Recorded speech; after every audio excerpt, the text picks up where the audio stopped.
গাছ লাগিয়ে সরকারি রাস্তার জায়গা দখল করার অভিযোগ উঠল মোহনপুর মহকুমা ঈশানপুর গ্রাম পঞ্চায়েতের ৯ নম্বর ওয়ার্ডে। লিখিত অভিযোগ পেলে ব্যবস্থা নেওয়ার আশ্বাস দিয়েছেন স্থানীয় পঞ্চায়েত সদস্য। মোহনপুর মহকুমার ঈশানপুর গ্রাম পঞ্চায়েতের ১ নম্বর ওয়ার্ড। স্থানীয় মানুষ চেনে শর্টকাট গ্রাম নামে। এই গ্রামের একটি রাস্তা দুধার থেকে দিন দিন এতটাই ছোট হয়ে যাচ্ছে, যার ফলে কোনো পণ্যবাহী গাড়ি যাতায়াত করতে পারছে না, ঢুকতে পারছে না অ্যাম্বুলেন্স এবং অগ্নি নির্বাপক দপ্তরের গাড়িও। ফলে প্রতিদিন চরম ভোগান্তিতে পড়তে হচ্ছে স্থানীয় মানুষদের একাংশকে।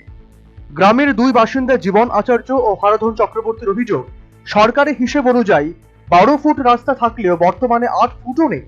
রাস্তার ধারে থাকা দুটি বাড়ির মালিক তপন সাহা ও সুনীল আচার্য নিজেদের সীমানায় কিছু গাছ পুঁতেছেন, যেগুলি বড় হচ্ছে আর সরকারি রাস্তার জায়গা দখল করছে। বিষয়টি নিয়ে যেমন বাম আমলে অভিযোগ জানানো হয়েছিল, তেমনি বর্তমান সরকারের সময়ও ঈশানপুর গ্রাম পঞ্চায়েতে মৌখিক অভিযোগ জানানো হয়েছে, কিন্তু এখনো কোনো সুরাহা হয়নি। রাস্তাটা সীমানার মধ্যে সবাই গাছ লাগাইছে, ফলে ১ ফুট ১.৫ ফুট করে গাছ বাড়ছে সামনের দিক দিয়া, বাস গাছটা ব্লক হয়ে গেছে রাস্তাটা। পাশাপাশি আমরা তো বিভিন্ন সময় দিকে চলাফেরা করি, বিভিন্ন অ্যাক্সিডেন্ট হইতে পারে, ফায়ার ব্রিগেড আসতে পারে, হ্যাঁ, বা রুগী নিতে আমাদের অসুবিধা হইতে থাকে, বা আমাদের যাতায়াতের ক্ষেত্রে এই রাস্তাটা খুব আমার অসুবিধা হচ্ছে না। প্রশ্নই রাস্তার অবস্থা খুব খারাপ। রাস্তার দক্ষিণ সাইডে যেসব পরিবারগুলি আছে তারা এইখানের মধ্যে, বিশেষ করে এখানে তপন সার বাড়ি আছে, এইখানে আছে, তারপরে ওই এদিকে সুনীল আচার্যের বাড়ির এখানে রাস্তা আরেকটা আছে, এইটা এখন আমি স্পট দেখাবো। তারা গাছ সীমানার মধ্যে লাগাইছে, লাগানোর পরে দিনের পর দিন গাছ বৃদ্ধি হইতে থাকতেছে, বাড়তেছে, এবং রাস্তা প্রায় অনেকটা ১.৫ ফুট ২ ফুট জায়গা করে রাস্তা দখল করে নিচ্ছে গাছগুলো। এবং এই রাস্তাটা মোট কত ফুট আসলো জানেননি? তহসিলের রেকর্ড অনুযায়ী কত থাকতে পারে? তবে আমরা পূর্ব এর কাছ থেকে আমরা যেটা জানছি ৮ হাত ছিল। ৮ হাত মিনস ১২ ফুট রাস্তা। তো এখন হয়তো এটা করেছিল, আমরা যদি ১০ ফুটও আমরা পাইয়ে যেতাম। রাস্তা সংকুচিত হওয়ার এই ঘটনায় অভিযোগের তীর উঠেছে যাদের দিকে, সেই তপন সাহা ও সুনীল আচার্যের ছেলে জানান, সরকার আইন অনুযায়ী ব্যবস্থা নিক। রাস্তার দুধারই দখল হয়ে আছে, দুদিকেই যেন সমানভাবে দখলমুক্ত হয়। নাগরিক স্বার্থে রাস্তা সম্প্রসারণের কাজে কোনো আপত্তি নেই। তহসিল অনুযায়ী যে রাস্তার সীমানা আছে, সেই সীমানা মতো তহসিলে মাপ দিলে যতটুকু মানে রাস্তা বড় করা দরকার, সেই অনুযায়ী হয়তো বড় হইব। মানে আপনারা জায়গা থাকতে রাজি? আমরা অন যদি রাস্তাও হইতেছে সরকারি যতটুক মানে পাওনা রাস্তা, অতটুক তো গভর্নমেন্ট।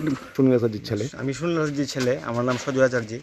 আমারও এতে কোনো কমপ্লেন নাই যে সরকারি জায়গা যদি নিতে চায় নিনুক। আমার কথা হইলো যে যদি এদিকটা যদি মনে করেন আধা ফুট ঢুকে থাকে, তাহলে অন্য জায়গা তো মনে করেন আধা ফুট ঢুকবো। উভয় দিকে সঠিক মাপে যেতে মানে এই রাস্তাটা হয় দুনো দিকে।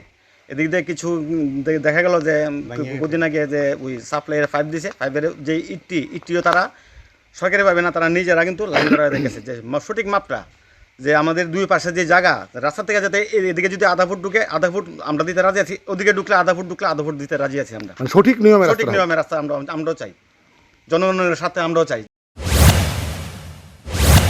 এ প্রসঙ্গে স্থানীয় সদস্য শিবা সাহা জানান, মৌখিক অভিযোগ করে কিছু হবে না, লিখিত অভিযোগ পেলেই বিষয়টি খতিয়ে দেখে আইন মেনে রাস্তা সম্প্রসারণের উদ্যোগ নেওয়া হবে। তারা তো গিয়া পঞ্চায়েত কিছু জানাইছে না, পঞ্চায়েত যদি তারা গিয়া জানাইতো তাইলে না আমরা একটা সিদ্ধান্ত নিলাম হইলে, আমরা দেখলাম হইলে আয়াসিরা, আমরা তো পঞ্চায়েতও তারা জানাইছে না। রাস্তাটাতে চিকন, তারা তো আমরা জানাইছে না। তারা যদি আমরা জানাইতো তাহলে তো আমরা পঞ্চায়েত থেকে একটা সিদ্ধান্ত নিলাম হইলে। আচ্ছা, আপনাদের মানে তারা মৌখিকভাবে তারা কইতেছে জানাইছে, কিন্তু মৌখিকভাবে জানাইলে তো হইতো না, লিখিত দিতে। সমষ্টির স্বার্থে তৈরি সরকারি রাস্তা এভাবে ব্যক্তি স্বার্থে দখলের ট্রেন্ড তৈরি হলে প্রশাসনিক সমস্যা বাড়বে বলে মনে করছে ওয়াকিবহাল মহল। সমস্যা সমাধানে কড়া পদক্ষেপ নেওয়ার পক্ষে সওয়াল করছে। এখন দেখার মোহনপুর মহকুমার ঈশানপুর গ্রাম পঞ্চায়েতের ১ নম্বরের ওয়ার্ডের এই ঘটনায় কি ব্যবস্থা নেওয়া হয়, কি পরিণতি হয় জনগণের অর্থে তৈরি সরকারি রাস্তার। Bureau report, news vanguard.